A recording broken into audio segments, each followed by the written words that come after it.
तो पे आज भिडियो संपूर्ण भाव में जो पाने भी सीपीईटी एंट्रेंस प्रिपेयर हो बहुत ही गुरुत्वपूर्ण भिडियो कहीं पे आज आम संपूर्ण भाव में तुम क्लास 7 है आम कौन पढ़ा ना लोक कहानी विषय में पढ़ा तो पे आज आम जो थ्योरी क्लास टी करुचे कहीं देख जब तुम आम सर्ट नोट भी आलोचना मैंने खाली एमसीक्यू गुड़ाक है तो मुझे भाविली सेमती तो पे अनेक सारा लोक मैंने क्लास कर तो सेमती कले अनेक सारा देख से भितर सबुगुड़िक आसीज बोलते तो किसी माने ना सब गुड़िक कौट आस बही तेणुक मुझे भाविली आगे जब तुम बहीटा ही क्लीयर हो तुम्हें एटा तो कौन थ्योरी क्लास करने द्वारा तुम माने कौन तुम मुंडे गोटे आइडिया आसीज जे आमर एमती आसिले एमती करी आमती ना तुम पार्टिकुलर सर्ट गुड़ देखी देव तो सही कहीं पकईदेव तो सेमती पकई न था तो सही टाइप पकई थे बट सेमती आसी न था है तो तेणुक चलो आम प्रथम थ्योरी ना सेमती भी क्लास करवा तो प्रथम आगे चलो थ्योरी क्लासटा सारिदेव जल्दी जल्दी है देख लोक कहानी कहानी शुणा शुणाइबा मनुष्यर एक आदिम तथा सहजात प्रवृत्ति जो पिलाने केवल आधुनिक समय जो विभिन्न प्रकार कहानी आसिक ना आम कहानी शुणाइबा आम गोटे आदिम प्रवृत्ति माने पूर्व कालरू जिते आदिम कालरू माने किसी लिखित रूप नाला है लोक गीति आउ ता सहित लोक नाटक इत्यादि किसी बाहरी नाला सबुठ प्रथम कौन आसाला लोक कहानी लोक मैंने माने जड़े आउ जन को किसी कहानी कहूला तो ताको भल लगुला है तो सेमती से कौन आनंदर सहित शुणुले सी से भल लगे जेहेतु सी आउ निहाती 4 जन को कह तो सेमती भाव में लोक कहानी प्रसार लाभ करता आदि मानव कहानी को प्रस्तर गात्र में चित्र रूप देउथिले केमिति जो पत्थर गुड़िक से गुंफा रोते से पत्थर गुंफा गुड़िक चित्रित करुले से माने कहानी गुड़िक निहित माने लेखा जिते बाहरी नाला तो से लिखे केमी किसी लैंग्वेज नाला तो से गोटे मध्यम था कौन प्रथम आमर लिखित रूप हूँ चित्रलिप मन रख प्रथम आम लिखित रूप हूँ चित्रलिप प्रथम चित्र रूप मध्यम माने कौन विभिन्न प्रकार कथा कही होता से परवर्ती समय लिखित रूप जो आसला तुम लोकगीति लोकनाटक इत्यादि सृष्टि है भाषा सृष्टि होगापर से भाषा प्रकाश कला कंठरू कंठ को जुग को हाँ जुगरु जुग को स्थान गोटे स्थान आउ गोटे स्थान को प्रसारित हो यार रूप परिवर्तन घटिला देख बाट चला बाधा दूर करने हाँ जे माने बाट जो मैंने चाल चली गला बेले पे देखो जब एकला जाऊ थकीज है रास्ता माने टिके 1 किलोमीटर चलो ना थकीज जब सांगसाथी सागर जाऊ कथबार्ता होगी तो थकाटा लगे कहीं ना आम जो गपसप करके जाऊ तो सही आम कथा माति जाऊ तेणुक से थकाटा आम कष्टा लगी न था तो सही गोटे हो पारे सहित देख बिल बछादी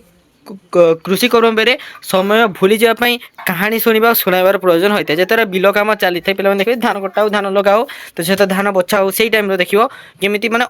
गपसप करके समस्त करते जहाद्वारा कष्ट एत लगे नहीं से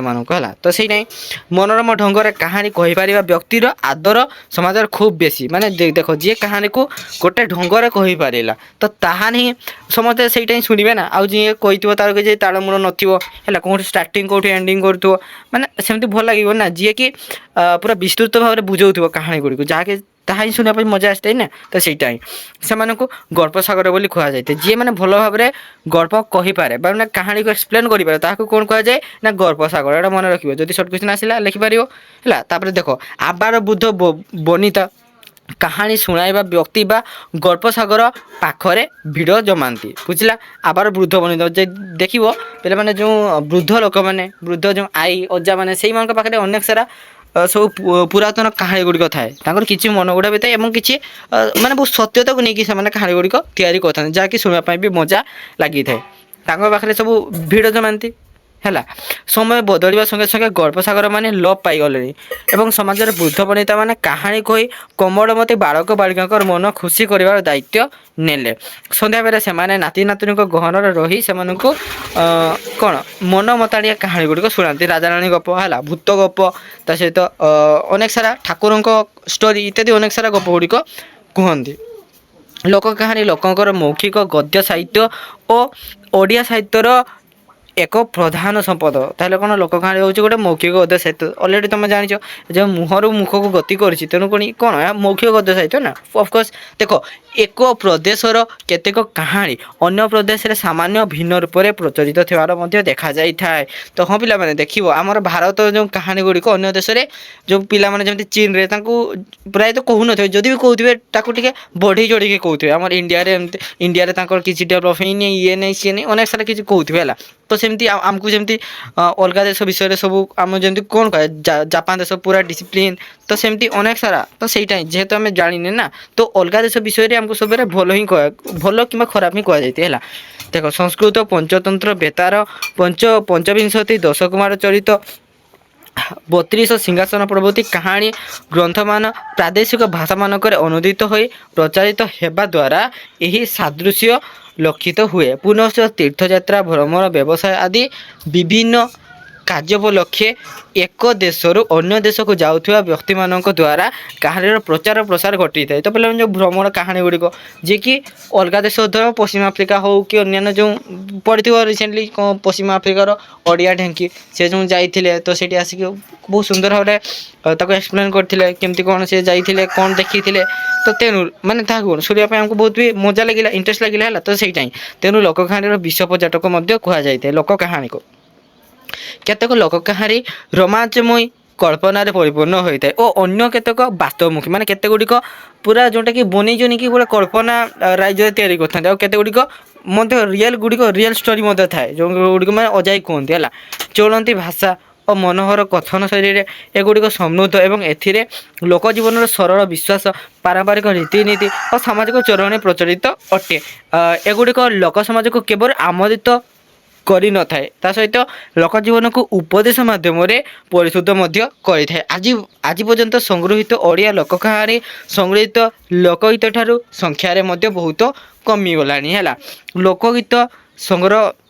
संग्रहकार स्वर्गत गोपाल चंद्र प्रहराज निजे संग्रह करथिबा 21 लोक कहानी को उत्कल कहानी अंगीभूत कर पे मैंने ये गोटे सर्ट सेन मन रख नोट कर पकाओ कौन देख स्वर्गत किए गोपाल चंद्र प्रहराज निजे जो विभिन्न प्रकार कहानी गुड़ी संग्रह कर माने कौटी प्रकाश कर उत्कर कहानी प्रकाश कर किए गोपाल चंद्र प्रहराज बुझीगला मन रहा। तापर देख द्वितीय ओडिया लोकगल्प पुस्तक जौनैककरण महिला द्वारा संगृहित और श्री राघवानंद दास द्वारा प्रकाशित जार शीर्षक कथा लहरी बा उत्कर कहानी संग्रह और तापर आसे केते 1921 ख्रीष्टाब्द प्रकाशित होता उत्कर कहानी दर्पण नामक एक कौन लोकगल्प संकलन यार संग्राहक थिले श्री राधाचरण महापात्र और प्रकाशक थिले श्री नरसिंह चरण दास 1923 ख्रीष्टाब्द श्री उपेन्द्र नारायण दत्तगुप्त नामक जड़े व्यक्ति जे कि फोल्क टेल ऑफ ओडिशा बा जो कौन शीर्षक खंडे पुस्तक कलिकता प्रकाश पाई है जो कौन फोल्क टेल तुम तुम जो परी राज्यर कहानी है परी राज्यर कहानी ओडिशा तो सहीटा यापर 1958 ख्रीष्टाब्द विश्वभारती द्वारा प्रकाशित लोकरत्न डॉक्टर कुंज बिहारी दासंकर गवेषणा पुस्तक ओडिया लोकगीत कहानी और ओडिया साहित्य एकाडेमी द्वारा प्रकाशित लोकगल्प संचयन ए क्षेत्र में 2टी उल्लेखनीय ग्रंथ हजार हजार वृद्ध वृद्धा एवं ओडिशार गाँ गंडारे बास करते जो मानकर लोक कहानी मुखस्थ एवं जो मानकर मृत्यु पर लोक कहानी विलय अवश्यम्भवी तेणु से एगुड़िक जिते बेसी संख्यार संगृहित हो पार ओडिया साहित्य सेते बेसी परिमाण रुद्धिमंत हो पार। देख खेल शेष कर कोमलमती बालक बालिकागण संध्या समय घर बुढ़ा बुढ़ी पाखे बसी कहानीटे शुणा अड़ी करती बर्तमान मत सेमती हुए हाँ ना नहीं गाँ गंडारे कथक भूमिका ग्रहण कर बुढ़ा बा बुढ़ी कहानी आशार जमाइबा आरंभ करती दुख कहबी कि सुख कहबी ना जहाँ अंगे निभाइबी ताहा कहबी सता मान पक्षर बराद हुए यही 3 श्रेणी कहानी मध्य गोटाए कहवाई कथक गल्प आरंभ करने पूर्व जो साधारण वचनिकाटी आरंभ करती सेठी हेउची कथाटीए कहूँ किस कथा व्यंग कथा कि व्यंग ठुरा व्यंग इत्यादि अनेक सारा जो केतक निरर्थक वाक्यर समाहार अटे। कहानी को सरस सुंदर करने मझे मझे पद्य संयोजन कराई पुणी शेष में एक प्रवचन मो कथाटी सरला फूल गछटी मरला से देख हईरे फूल गछ तू कहीं मरलु मत काली गाई खाईगला इत्यादि जो हे गाई कहीं खाइल जो पढ़ीच तो सेमती तार एंडिंगटा कराई है कई कथक कहानी शेष में कही थाए। देख राजा पुओ सुना ना कि राजाजी को बाहाला किरीपुरे प्रजाए भासिले मु जाइथिली जे पान खंडे मिलिला नाही किंबा केही केही नवजे हास्यरसिक कथक पुरी ठारू कटक पर्यंत लंबा खंडे लुगा देइथिले जे मो अंटा को पाइला नहीं कही कहानी समाप्त करे। चपलमती बालक बालिकागण मंत्रमुग्ध परी कहानी शुणती और कथकर प्रति वाक्य शेष हूँ कही था हूँ न कहले कथक को कहानी कहवा सुख लगे ना एणु हूँ न कहले कहानी भूत शुणुवार विश्वास से श्रोता मान मन में जन्माए जमी गप जिते कह कि स्टोरी कह हूँ सेमती कह ना कौन गपटे भूत भूत शुणुचे तो सेमती कह हुए है। तापर देख तुम श्रेणी विभाग कौन सी तुम लोक कहानी केते प्रकार अच्छी पे मन रख तुम केते ना तुम पौराणिक कहानी ऐतिहासिक कहानी किंवदंतीमूलक कहानी पशुपक्षी सम्बन्धी कहानी असाव्रत सम्बन्धी कहानी अन्य जो अनेक सारा कहानी गुड़िक अच्छी है। प्रथम जन पौराणिक कहानी कौन देख पौराणिक कहानी कहले रामायण महाभारत और अन्य केते गुड़े पुराण ग्रंथरे वर्णित लोकप्रिय आख्यान गुड़िक कहानी रूप में लोक समाज प्रचलित सारला दास बलराम दास जगन्नाथ दास और परवर्ती अन्य केतेकंकर पुराण में थिबा उपाख्यान मान मध्य कहानी भाव में समसामयिक उत्करीय समाज प्रचलित थिला एवं एबे मध्य ए धारा अक्षुण्ण रही लक्ष्य करा जायते। एही पौराणिक कहानी गुड़िक मध्य सीता वनवास राम रावण युद्ध लक्ष्मण शक्तिभेद श्रीराम लक्ष्मण गंगा नदी पार लवकुश कथा कर्णकर पुत्र बलिदान एकलव्यंकर गुरु दक्षिणा भीम दुशासन युद्ध किचकबध दुर्योधन रक्त नदी संतरण भीम बकासुर युद्ध दानी हरिश्चंद्र कथा शिवचरित दमयंती स्वयंवर सहित कौन प्रहलाद चरित ध्रुव चरित सावित्री सत्यवान चरित कृष्णकर बाल्यलीला सुदामा दरिद्र भंजन उषा अनिरुद्ध कथा इत्यादि केतोटी कहानी लोक मानक मध्य बेस आदृत गला पौराणिक बर्तमान ऐतिहासिक कहानी कौन ए श्रेणी कहानी संख्या खूब कम ओडिशार गजपति महाराजा किए ना पुरुषोत्तम देवंकर कांची अभियान वीर सुरेंद्र साईंकर वीरत्व संग्रामी वीर दरभेहरांकर संग्राम कौशल चाखीखुंटियांकर वीरत्व झांसी रानी लक्ष्मीबाईंकर वीरत्व कहानी वर्णित ऐतिहासिक कहानी गुड़िक आज लोक कहानी रूप में प्रचारित। तापर देख किंवदंतीमूलक कहानी बहु पौराणिक ऐतिहासिक और देवादेवी संपर्क किंवदंती लोक कहानी रूप पाई। देख काशिया कपिला भेट शिवेई सामंतरा जाऊखिया धर्मपदर कोणार्क मंदिर मुंडी मारिबा गालमाधव कहानी इंद्रद्युम्नकर मंदिर निर्माण जगन्नाथ मूर्ति निर्माण इत्यादि असंख्य कहानी ओडिया लोक समाज रे प्रचलित एगुड़िकर किंवदंतीमूलक हेले हैं यह सत्य बोली वक्ता और श्रोता उभय ग्रहण करती। तापर देख पशुपक्षी संबंधी कहानी कौन कौन अच्छी देख यही प्रकार कहानी साधारणतः शिशु मान निर्मित उद्दिष्ट अटे ए बाघ भालू सिंह मांकड़ कुंभीर ठेकुआ बिलुआ कुकुर बिराड़ी नेउर प्रभृति पशु और काऊ बग शुआ शागुणा प्रभृति पक्षी मनुष्य मानकर कथबार्ता करते एगुड़िक मूलतः उपदेशात्मक अटे कौन पशुपक्षी संबंधी कहानी पशुपक्षी संबंधी कहानी मैंने पशुपक्षी तो निहती कथबार्ता करेंगे ना बाघ मामू भाव में बिलुआ नना भाव में बेंगोली ननी भाव में सहित बिलेई नानी है संबोधित होता यही गल्प गुड़िक पुणी बिलुआ खूब चतुर और कुंभीर काऊ बक्का शागुणा भविष्यत वक्ता सुख ज्ञानी बिराड़ी छद्म वैष्णव कुकुर प्रभु भक्त भाव में एगुड़िकर वर्णित होता है। चेरी खूब साहसी एपरिक से बाघ को आखि देखाई पारे कवाटकिरी मंदिर भितर रही से पूजक को जवाब दिए। देख मिमिका माणिक रजा सिंह दीटा गजा गजा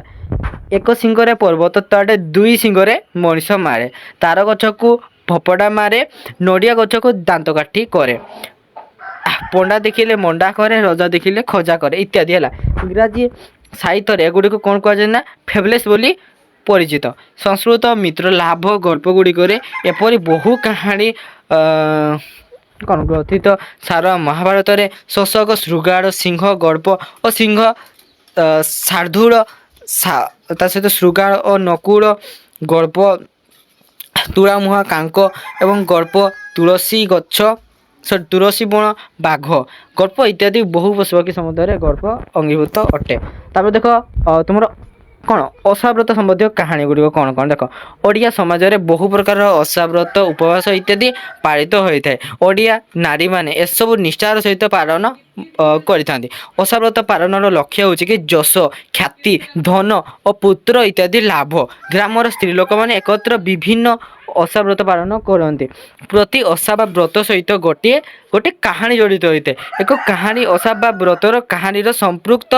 ଦେବ ବା ଦେବୀଙ୍କର ମହିମା କୀର୍ତ୍ତନ କରିଥାଏ। ଦେବତା ନିଷ୍ଠୁର ହେଲେ ସୁଫଳ ଓ ଅସନ୍ତୁଷ୍ଟ ହେଲେ କୁଫଳ ମିଳିବାର ବର୍ଣ୍ଣନା ଏଗୁଡ଼ିକର ସ୍ଥାନ ପାଇଥାଏ। ବିଭିନ୍ନ ପ୍ରକାରର ଓଷାବ୍ରତ କଥାମାନ ବର୍ତ୍ତମାନ ପୁସ୍ତକାଳୟରେ ଉପଲବ୍ଧି ହେଉଥିଲେ ହେଁ ପ୍ରଥମେ ସେସବୁକୁ ଲୋକ କାହାଣୀ ଭାବରେ ପ୍ରଚଳିତ ଥିଲା। ଓଡ଼ିଶାରେ ବିଶେଷ ଭାବରେ ପ୍ରଚଳିତ ଓଷାମାନଙ୍କର ମଧ୍ୟରେ ଖୁଦୁରୁକୁଣୀ ଓଷା ବୁଧେଇ ଓଷା ଷଠି ଓଷା ବାଳି ତୃତୀୟା ଓଷା ହେଲା ଦ୍ୱିତୀୟା ଓଷା ବଡ଼ ଓଷା ଚୈତି ମଙ୍ଗଳବାର ଓଷା ପୌଷ ରବିବାର ଓଷା ଇତ୍ୟାଦି ଉଲ୍ଲେଖଯୋଗ୍ୟ ଅଟେ। ଏହିପରି ବିଶେଷ ଲୋକପ୍ରିୟତା ଲାଭ କରିଥିବା ବ୍ରତ ଗୁଡ଼ିକ ମଧ୍ୟରୁ କେତୋଟି ହେଲା ସୋମନାଥ ବ୍ରତ କଥା ଅନନ୍ତ ବ୍ରତ ସୁଦଶା ବ୍ରତ ତା ସହିତ ରାଇ ଦାମୋଦର ବ୍ରତ କେଦାର ବ୍ରତ ରବିନାରାୟଣ ବ୍ରତ କୁକୁଡ଼ି ବ୍ରତ ନିଶା ମଙ୍ଗଳବାର ବ୍ରତ ଇତ୍ୟାଦି। ତାପରେ ଆସିଲା ଅନ୍ୟାନ୍ୟ କାହାଣୀ ଗୁଡ଼ିକ। ଦେଖ ସତ୍ୟନାରାୟଣ ପୂଜା କାହାଣୀ ଗୁଡ଼ିକ ସତ୍ୟପୀରଙ୍କର ମହାତ୍ମ୍ୟ ପ୍ରଖ୍ୟାପକ ସର୍ବଶକ୍ତିମାନ ରୂପରେ ସେ ଏହି କାହାଣୀ ଗୁଡ଼ିକରେ କ'ଣ ବିବୃତ। ଓଡ଼ିଶାରେ ଏହିପରି 20ଟି ପାଲା କାହାଣୀ ପ୍ରଚଳିତ ଥିବାର ଦେଖାଯାଇଥାଏ। ଅଧିକାଂଶ ପାଲା ପ୍ରାୟତଃ ରାଜା ରାଜପୁତ୍ର ଧନୀ ବଣିକର କାହାଣୀକୁ ଉପଜୀବ୍ୟ କରି ଗଢ଼ି ଉଠିଛି। ସେଗୁଡ଼ିକରେ ସତ୍ୟପୀରଙ୍କର କ୍ରୋଧ ପ୍ରତିହିଂସା ଓ ବାଧ୍ୟତାମୂଳକ ଶିରିଣୀ ଆଦାୟର ବର୍ଣ୍ଣନା ରହିଛି। ସାଧାରଣତଃ ପାଲା କାହାଣୀ ଗୁଡ଼ିକ ମିଳନାତ୍ମକ ସୁଖ ସମୃଦ୍ଧି ଓ ସନ୍ତାନ ଲାଭ ଉଦ୍ଦେଶ୍ୟ ରଖି ସତ୍ୟନାରାୟଣ ପୂଜା ପ୍ରୟୋଜନ କରାଯାଇଥାଏ। ଏହି ପାଲାର ପୂର୍ବ ସାମାଜିକ ଆଦର ହ୍ରାସ ପାଇଥିଲେ ହେଁ ଏହାର କାହାଣୀ ଗୁଡ଼ିକ ସାଧାରଣ ଲୋକ କାହାଣୀ ହିସାବରେ ଲୋକପ୍ରିୟତା ହରାଇ ନାହାନ୍ତି। ଭୂତ ପ୍ରେତାଦିର ବିଶ୍ୱାସ ଓଡ଼ିଶାବାସୀଙ୍କ ମନରେ ନୂଆ ନୁହେଁ। କେଉଁ ପ୍ରାଚୀନ କାଳରୁ ଏହାର ଅସ୍ତିତ୍ୱ ସାମାଜିକ ମଣିଷର ମନକୁ ସଂକ୍ରମିତ କରିଛି ଏହା କହିବା ସମ୍ଭବ ନୁହେଁ। ତେଣୁ ବହୁ ଲୋକ କାହାଣୀ ମଧ୍ୟ ଏହି ବିଶ୍ୱାସକୁ ଆଧାର କରି ଗଢ଼ି ଉଠିଛି। ଓଡ଼ିଶାର ପ୍ରତି ଗ୍ରାମରେ ଭୂତପ୍ରେତ ଥିବାର ଶୁଣାଯାଏ ସେହି ଗ୍ରାମର ଅଧିବାସୀଙ୍କ ମୁଖରୁ। ତେଣୁ ଭୂତ ପ୍ରେତାଦିଙ୍କର କାର୍ଯ୍ୟକଳାପକୁ ନେଇ ବହୁ କ୍ଷୁଦ୍ର ବୃହତ୍ କାହାଣୀ ଶୁଣିବାକୁ ମିଳିଥାଏ। ବ୍ରହ୍ମ ରାକ୍ଷସ ଓ ବବନା ଭୂତ ବିଷୟକ କାହାଣୀରୁ ଓଡ଼ିଶାର ଏ ପ୍ରକାର କାହାଣୀର ପ୍ରାଚୀନତା ପ୍ରମାଣିତ ହୋଇଥାଏ। ଦେଖ ଭୂତ କାହାଣୀ ପରି ଅସୁର ଅସୁରୁଣୀ କାହାଣୀ ଓଡ଼ିଆ ସମାଜରେ ବହୁ ପ୍ରାଚୀନ କାଳରୁ ପ୍ରଚଳିତ ଅଟେ। ଅସୁର ଅସୁରୁଣୀମାନଙ୍କର ଅମିତ ଶକ୍ତି ସେମାନେ ପୁଣି ମାୟାବୀ ଇଚ୍ଛାନୁସାରେ ବିଭିନ୍ନ ରୂପ ଧାରଣ କରନ୍ତି। ସେମାନେ ଅକ୍ଲେଶରେ ହାତୀ ଘୋଡ଼ା ପ୍ରଭୃତି ଜୀବଙ୍କୁ ଗର୍ଭକୁ ନିକ୍ଷେପ କରିପାରନ୍ତି। ମଣିଷ ମାଂସ ସେମାନଙ୍କର ଅତି ପ୍ରିୟ। ମଣିଷ ସେମାନଙ୍କର ନିକଟରେ ଅତି ଅସହାୟ ହେଲେ ହେଁ ସେମାନଙ୍କୁ ସେ ବୁଦ୍ଧିବଳରେ କାବୁ କରିପାରେ। ଦେଖ ହତ୍ୟା ମଧ୍ୟ କରିପାରେ। ଦରିଆ ମଝିରେ 7 ତାଳ ପାଣି ତା ଭିତରେ ସିନ୍ଧୁକ ଭିତରେ ଫରୁଆ ଭିତରେ ଭଅଁରଟି ଅସୁରୁଣୀର ଜୀବନ ଟୀକା ଭଅଁରଟିକୁ ମାରିଦେଲେ ଅସୁରୁଣୀ ମରିଯିବ। ସେହିପରି ଦେଖ ଦୁଃସାହସିକ ପଦକ୍ଷେପ ନେଇ ରଜାପୁଅ ଭଅଁରକୁ ମାରି ଅସୁରୁଣୀର ପ୍ରାଣନାଶ ଘଟାଏ ଓ ତାର ପ୍ରେମିକା କିଏ ନା ରାଜକନ୍ୟାକୁ ଅସୁରୁଣୀର କରରୁ ରକ୍ଷା କରେ। ପୁଣି କେତେବେଳେ ମୁଣ୍ଡର 7ଟି ପାଚିଲା ବାରରେ ଥାଏ ଅସୁରୁଣୀର କ'ଣ ଜୀବନ ନାଟିକା ସେଗୁଡ଼ିକ ଉପାଡ଼ି ଦେଲେ ଅସୁରୁଣୀର ମୃତ୍ୟୁ ହୁଏ। ଏହି ଗଳ୍ପ ଗୁଡ଼ିକ ଶିଶୁମାନଙ୍କର ଅତି ଆଦରର ବସ୍ତୁ ଅଟେ। ଦେଖ କେତେକ ଲୋକ କାହାଣୀରେ ଦେବାଦେବୀଙ୍କର ଗୁରୁତ୍ୱପୂର୍ଣ୍ଣ ଭୂମିକା ବର୍ଣ୍ଣିତ ହୋଇଥାଏ। ମଣିଷ ବିପଦରେ ପଡ଼ି ସେମାନଙ୍କୁ ସ୍ମରଣ କଲେ ସେମାନେ ଦର୍ଶନ ଦିଅନ୍ତି। ବେଳେବେଳେ ସ୍ୱତଃ ପ୍ରସନ୍ନ ମଧ୍ୟ ହୁଅନ୍ତି। ଶିବ ପାର୍ବତୀଙ୍କୁ କେନ୍ଦ୍ର କରି ବହୁ ଲୋକ କାହାଣୀ ରଚିତ ହୋଇଥାଏ। ସାରା ମହାଭାରତର ଅଳସୁଆ କାହାଣୀରେ ଦେବାଦେବୀଙ୍କର ବରପ୍ରାପ୍ତି ବିଷୟ ବର୍ଣ୍ଣିତ ହୋଇଥାଏ। ଦେବାଦେବୀ ବିଷୟକ କାହାଣୀ ସାଧାରଣତଃ ପୌରାଣିକ ଏବଂ ମନ୍ଦିର ଓ ମଠବାଡ଼ିରେ ପ୍ରଚାରିତ ହୋଇଥାଏ। ଏଗୁଡ଼ିକ ଶୁଣିବା ଦ୍ୱାରା ସରଳ ଧର୍ମପ୍ରାଣ ଜନସାଧାରଣଙ୍କ ମନରେ ଭକ୍ତିଭାବ ଜାତ ହୋଇଥାଏ। ଦେଖ ଓଡ଼ିଆ ଲୋକ କାହାଣୀ ଜଗତରେ ଚାରି ସଂଘାତକୁ ନେଇ ଗଢ଼ି ଉଠୁଥିବା କାହାଣୀ ଗୁଡ଼ିକ ଉଲ୍ଲେଖନୀୟ ସ୍ଥାନ ଅଧିକାର କରେ। ରଜା ପୁଅ ମନ୍ତ୍ରୀ ପୁଅ କଟୁଆର ପୁଅ ଓ ସାଧବ ପୁଅ ହେଉଛି ଏହି ଚାରି ସଂଘାତ। ଏମାନେ ବଣକୁ ଯାଇ ବାଟ ଭୁଲି ଅଲଗା ହୋଇଯାଆନ୍ତି ଏବଂ କିଛି ଦିନ ପରେ ବହୁ ଅଲୌକିକ ଘଟଣାବଳୀର ସମ୍ମୁଖୀନ ହୋଇ ଏକାଠି ହୁଅନ୍ତି। ବେଳେବେଳେ ଏମାନେ କୌଣସି ଏକ ସୁନ୍ଦରୀ କୁମାରୀ କନ୍ୟାର ସନ୍ଧାନ ପାଇବାରେ କରହ ନ କରି ନିଜ ନିଜ ବୁଦ୍ଧିବଳରେ ତାକୁ ନିଜ ମଧ୍ୟରେ ଥିବା ଯୋଗ୍ୟ ବ୍ୟକ୍ତିକୁ ପ୍ରଦାନ କରନ୍ତି। କେତେବେଳେ ଜଣେ ବନ୍ଧୁକୁ ଅନ୍ୟ ଜଣେ ବନ୍ଧୁ ନିଜର ଜୀବନ ବିନିମୟରେ ରକ୍ଷା କରେ। ଏଗୁଡ଼ିକ ଅତି ଲୋକପ୍ରିୟ କାହାଣୀ। ଚୋର ଡକାୟତ ଓ ଠକଙ୍କୁ ନେଇ ଗଠିତ କେତେକ ଲୋକ କାହାଣୀ ଆମର ସମାଜରେ ପ୍ରଚଳିତ। ଏହାର ସର୍ବତାରୁ ଜଣାଯାଏ ଯେ ପ୍ରାଚୀନ କାଳରୁ ଓଡ଼ିଆ ସମାଜ ଚୋରି ଡକାୟତି ଓ ସଠତାକୁ ଘୃଣା କରିଆସିଛି। କେତୋଟି ନିର୍ଜୀବ ଓ ଅଚେତନ ପଦାର୍ଥର ମହାତ୍ମ୍ୟ କେତେକ ଲୋକ କାହାଣୀରେ ବର୍ଣ୍ଣିତ ହୋଇଥିବା ଲକ୍ଷ୍ୟ କରାଯାଏ। ଜଣେ ମନପବନ କଠାଉ ପିନ୍ଧି ନିମିଷକ ମଧ୍ୟରେ ଦୂରବର୍ତ୍ତୀ ସ୍ଥାନକୁ ଯାଇପାରେ। ବାନ୍ଧ ଦୌଡ଼ି ପିଟ୍ ଠେଙ୍ଗା ସାହାଯ୍ୟରେ ବଳଶାଳୀ ଶତ୍ରୁକୁ ଆୟତ୍ତ କରିପାରେ ଓ ମନସ୍କାମନା ପୂରଣକାରୀ ଥରିରୁ ଅଭିଳଷିତ ଦ୍ରବ୍ୟ ପାଇପାରେ। ଦେଖ, ଲୋକ କାହାଣୀ ଗୁଡ଼ିକ ଏକ ନିର୍ଦ୍ଦିଷ୍ଟ ଯୁଗର ସୃଷ୍ଟି ନୁହେଁ। ଏଗୁଡ଼ିକ ବିଭିନ୍ନ ସମୟରେ ରଚିତ ହୋଇଥାଏ ଏବଂ ସମୟାନୁକ୍ରମେ ପରିବର୍ତ୍ତିତ ଓ ପରିମାର୍ଜିତ ହୋଇଥାଏ।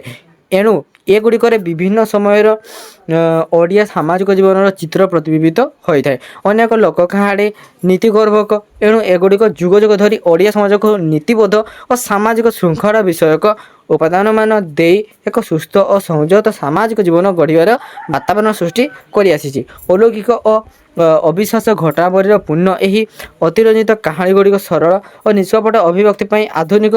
ବିଜ୍ଞାନ ଯୁଗରେ ମଧ୍ୟ ଆଦର ହରାଇ ନାହାନ୍ତି। ତ ପିଲାମାନେ ଆଜିର ଭିଡ଼ିଓଟି ଏଇଠି ରଖୁଛି। ଦେଖା ହବା ଗୋଟେ ନେକ୍ସଟ ଭିଡ଼ିଓ ମାଧ୍ୟମରେ। ଧନ୍ୟବାଦ। ଜୟ ଜଗନ୍ନାଥ।